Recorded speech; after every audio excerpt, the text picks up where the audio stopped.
Welcome to another Lunch and Learn session sponsored by A.T. Still University Information Technology and Services Group. We're glad that you're with us for this broadcast from either Google Plus or YouTube. For those who've been with us before, you know that we conduct these sessions using video technology from Google Hangouts. And we've chosen to use Google Hangouts for the broadcast because it incorporates both social networking and collaboration tools, and also because it's available to everyone at ATSU. So we know that when it comes to communicating with these newer online tools, most of us, many of us at least, are just too busy with the routine day-to-day stuff to find time to play with this new technology. So we're kind of trying to kill two birds with one stone. We hope you'll find not only the topics and information presented here are helpful to you, but also we hope that you'll get comfortable with this form of online interaction. We want to use these Lunch and Learn sessions as an opportunity to experiment with finding better ways of communicating and collaborating with online tools. So we ourselves are continuing to experiment and tweak various aspects of the Lunch and Learns, try and figure out how to build better virtual community, share more ideas online, and evolve our geographically separated campuses into a truly combined learning organization.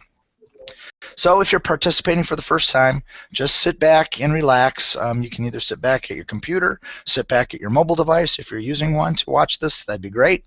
But you really don't have to do anything other than just watch the broadcast. Using Hangouts can be fairly effortless, and hopefully you'll learn something from today's topic. But if you've been here before, or if you are more adventurous, then what we really want is we want you to experiment with us by participating in the session. And participation is easy. You can add your comments to what we refer to as the chat room. The chat room is simply the comment area for this event on Google+. Go ahead and just type in your own version of Hello World or I'm here into the chat. Don't worry, you won't break anything, and we're all relatively new at this type of online interaction.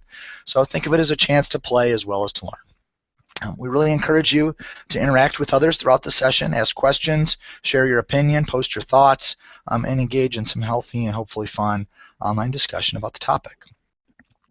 Or as I always say, even throw virtual tomatoes. And you can do that by using those comment tools on Google Plus event area.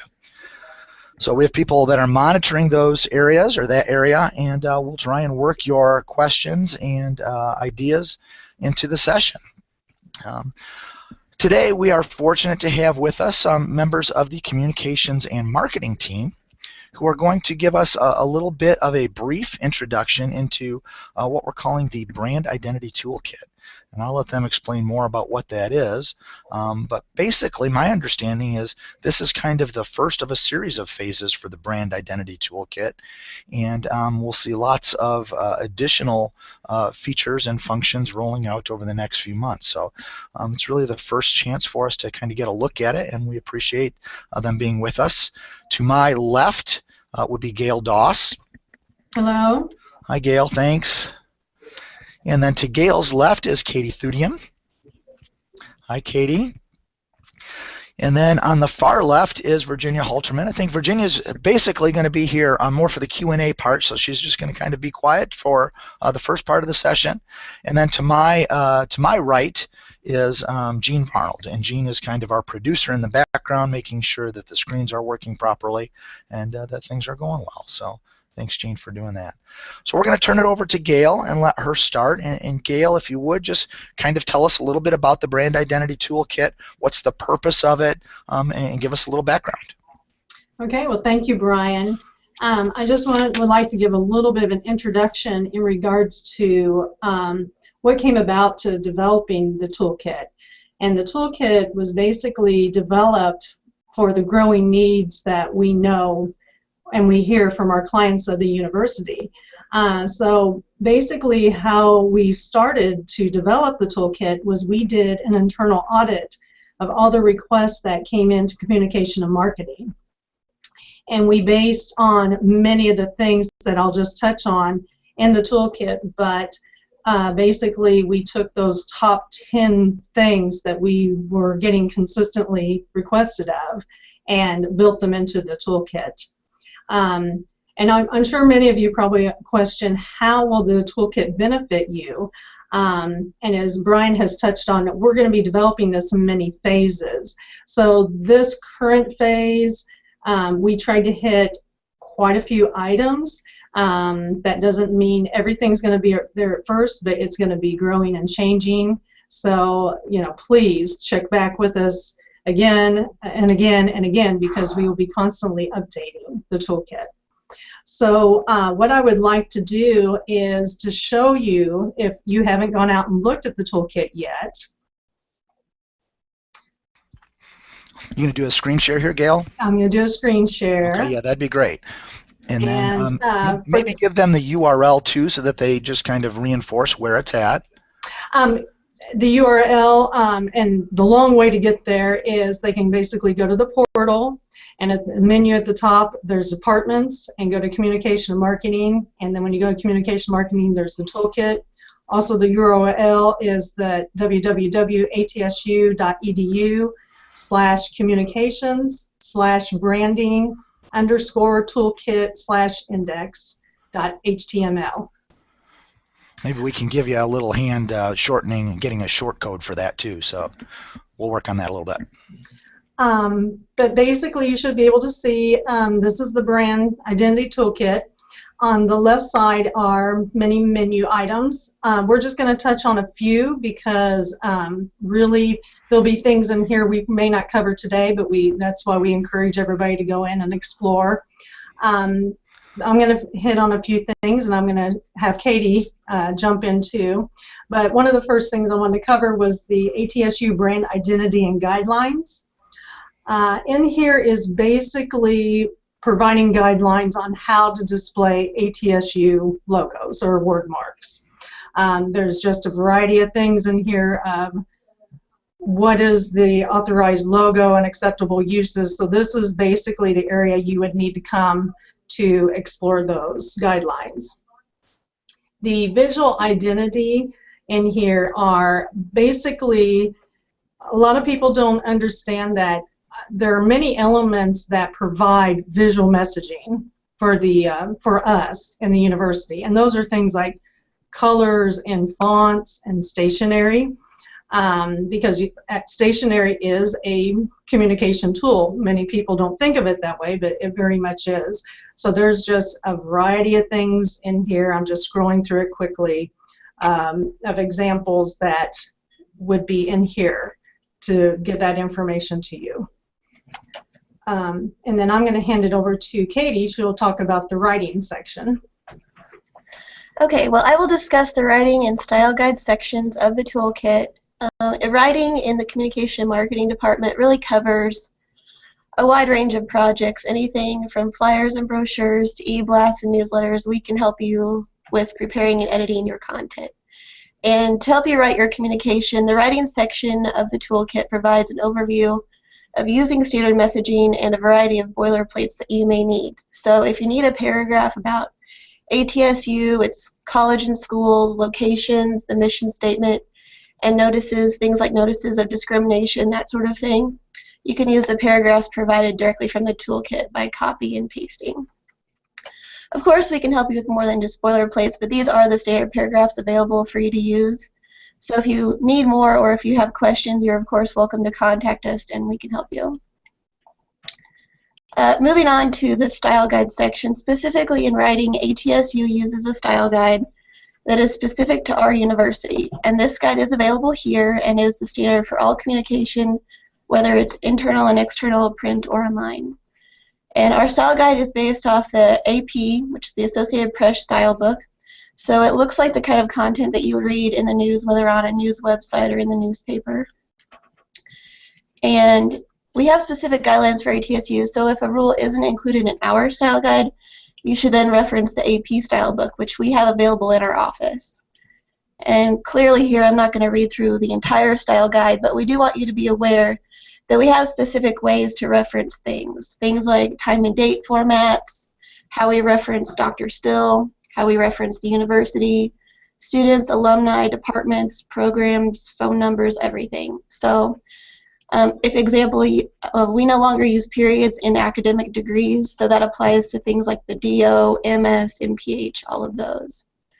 But the style guide is located here to be more accessible to you, but if you still have questions about anything related to this or how to reference something, please don't hesitate to call or email it's not a nuisance to us because we're really here to help you. Thank you, Katie.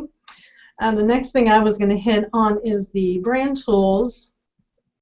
And the brand tools, this is really the thing I mentioned in the introduction about our internal audit with the request. This is where this got narrowed down on offering templates, PDF templates, brochures and posters, flyers, e-blast headers, etc. Right now they're in PDF form, and you can choose from different designs, and then C&M is happy to help you finalize those designs. This is also where you can download all the logos for ATSU, for all the schools, all that stuff, which I know we get a variety of those questions, so this is exactly where you would come. Just to give you an example, you just click on the arrow. It shows you a high-res version you can download, a low-res version you can download. The low-res would be for web, e-communications. Your high-res would be more for possibly presentations and printing purposes. Then there is a contact us.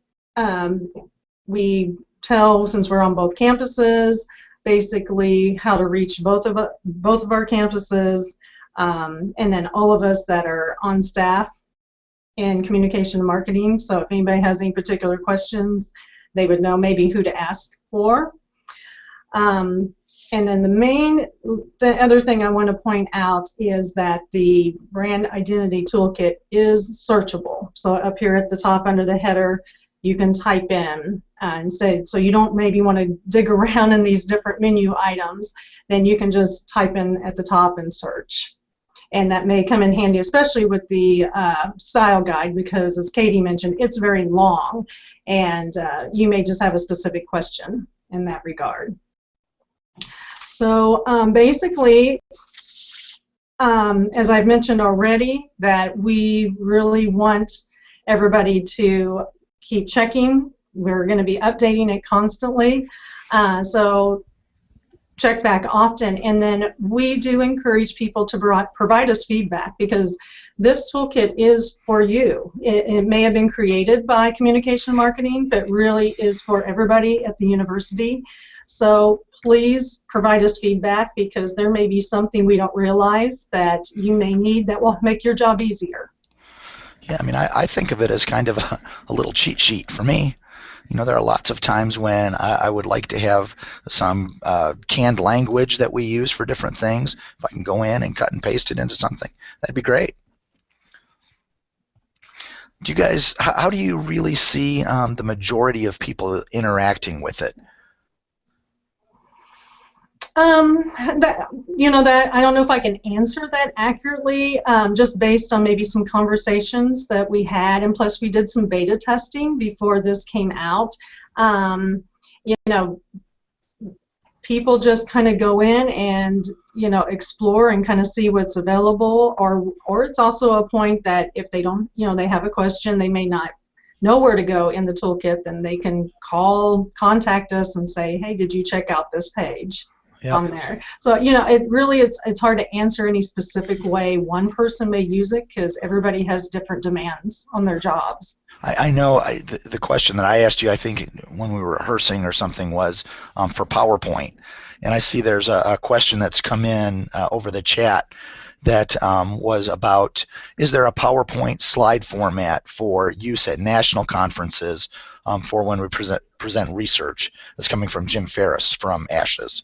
And that's actually something we're in development right now. It's not currently in there, but we know that is something that a lot of people need, so it will be in there soon. So one of the new additional features and functions that will be added to it. Yes. Yeah, and even without, I guess you still have the color palette, so that reduces your selections a little bit and kind of gives you some guidelines to go with. Absolutely, and we're still here available to help on anything that has to be customized. Yeah. All right. Any other thoughts or questions that you guys have from communications and marketing, or questions that are coming in from the chat? Jean, do you see anything else? I'm struggling a little bit to get to the moderator session, so I can't see those as quickly as I'd like to.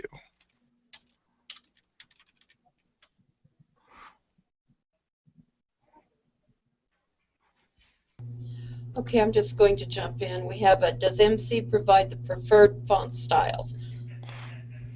And that's the first question. And then the second one is from Jackie Forsyth with Communications and Marketing, and she said, based on the audit, I think most will use it for immediate design templates, which can be instant printed or photocopied, but remain design compliant with the ATSU brand. Sure. So I guess the first part of that question was font styles. And did I remember correctly, Gail, there are some guidelines for fonts? Mm-hmm. We had it under the, let's see, the visual identity. There is a preferred choice and then an alternative choice. Go ahead and go back and screen share that just so people can get a visual for where it's at. We'll get people in the habit of going there. It's under the visual identity. There you go. It is. And then another feature, you can just go straight to it here along the top. So just click on typography and it takes you directly there. Then there's, as I said, there's the preferred choice and then the alternative choice fonts. Good, good. All right, anything else coming your direction, Gene? Oh, sorry, you're muted. I just posted one for you. Okay, yep. So then, well, you probably all can read it here. I understand there will be templates for brochures. So I don't know that communications and marketing was quite ready to talk about the new printing and Print Shop Pro, is that what we're calling it? Rollout, but they are working on some things, and one of the features and functions will be the ability for users, us, ATSU employees, to go in and actually submit things for like business cards and that type of thing. Brochures, I think, is what Helen's asking about. You want to talk to that a little bit as best you can, Gail? I don't want to put you on the spot, but oh, that's okay. I'm going to anyway, so. Yeah, that's right. The templates that are currently in the toolkit are there for more or less to shop, I guess you could say. But basically, we can turn those around very quickly, because if the information you provide us and the photos that you need in those brochures, you can give those to us and we would provide you a proof. Then once you approve it, then printing can happen fairly quickly. So probably a turnaround time of, I'm thinking, a week or two. So probably even potentially a week. Good. Good. And I'm sure that as you get through the cycle a few times and get a little bit more experience with it, things will smooth out, and you'll be able to give people really good estimates on it, what the turnaround time is going to be.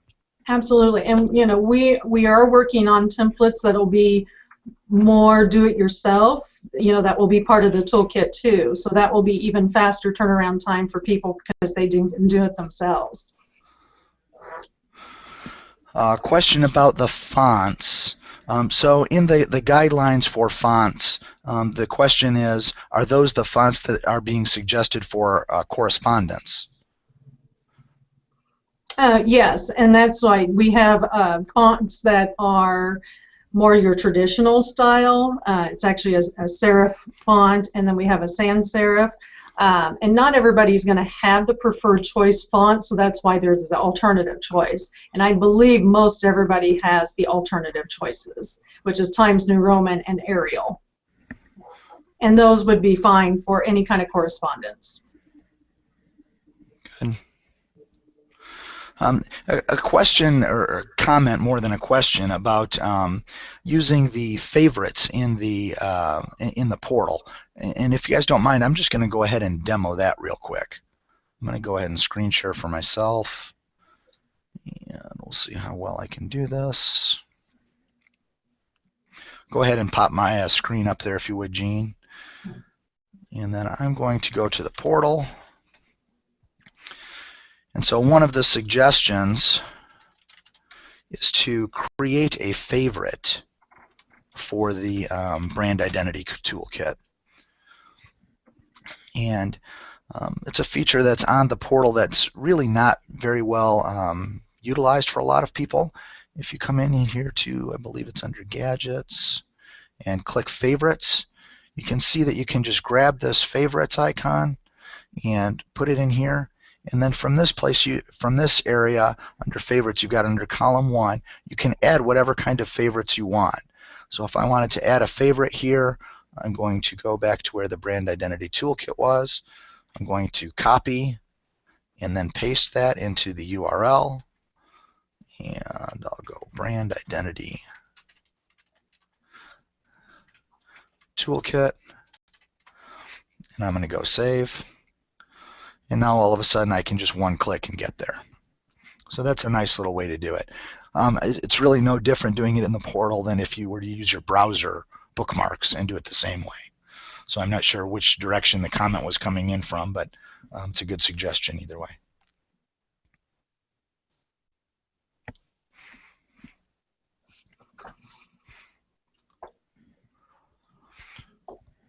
All right, what else is going on out there? Gene, you see anything else? Still struggling to multitask enough to see them all. But, all right, from Hal Bright in Mesa, are the preferred fonts native to Office and other common computer programs? How do we make these our defaults?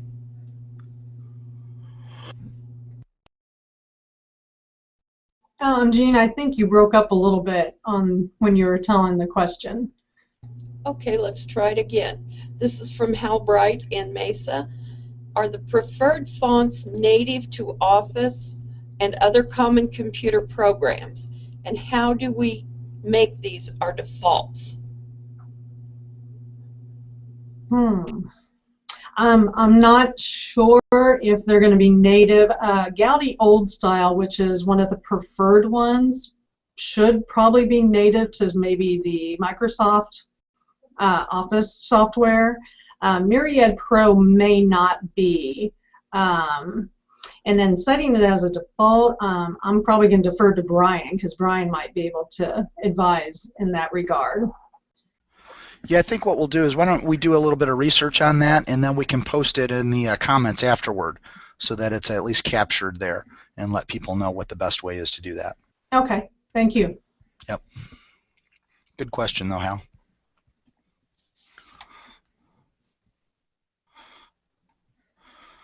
All right.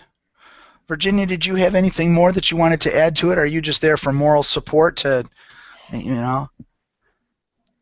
Oh, you're still on mute.